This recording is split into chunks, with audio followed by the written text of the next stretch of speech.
ലേഖ രവി എന്നൊരു ഭക്ത ചോദിച്ചിട്ടുണ്ട്. ഞാൻ ആ മെസ്സേജ് വായിക്കാം. സവിത പറയുന്ന കാര്യങ്ങൾ എല്ലാവർക്കും വളരെ ഉപകാരമാണ്. നന്ദി സവിത.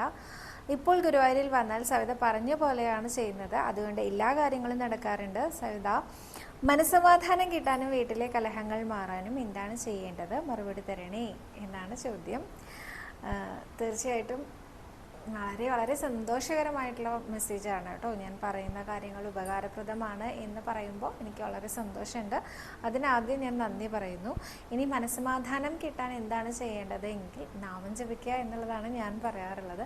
എന്നാൽ മനസ്സമാധാനം ഒട്ടും ഇല്ലാതിരിക്കുന്ന സമയത്ത് നാമം ജപിച്ചോളൂ, പ്രാർത്ഥിച്ചോളൂ, നാരായണീയം വായിച്ചോളൂ എന്നൊക്കെ പറയുമ്പോൾ നമുക്ക് അത് ഇത്തിരി ബുദ്ധിമുട്ടുണ്ടാകും അല്ലേ?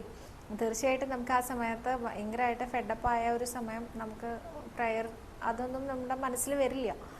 ആ സമയത്ത് നമ്മൾ എന്താ ചെയ്യേണ്ടത് വെച്ചാൽ നമ്മുടെ ഉണ്ണികൃഷ്ണനോട് കുറച്ച് നേരം സംസാരിക്കുക.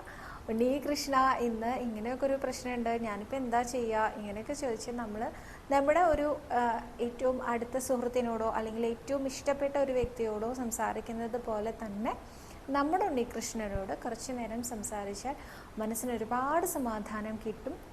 ഇതിനെ ദൃക്സാക്ഷി അല്ലെങ്കിൽ ഇതിനെ സാക്ഷ്യപ്പെടുത്തുന്നത് ഞാൻ തന്നെയാണ് കേട്ടോ.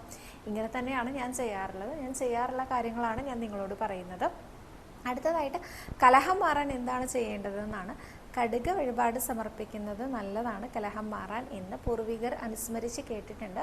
അത് ഇത്ര അളവിൽ എന്നൊന്നുമില്ല കേട്ടോ. നമുക്ക് ഇഷ്ടമുള്ള അളവിൽ ഗുരുവായൂരപ്പന് കടുക് വാങ്ങി കൊണ്ടുവന്ന് കൊടിമരത്തിൻ്റെ ചുവടെ സമർപ്പിക്കാവുന്നതാണ്.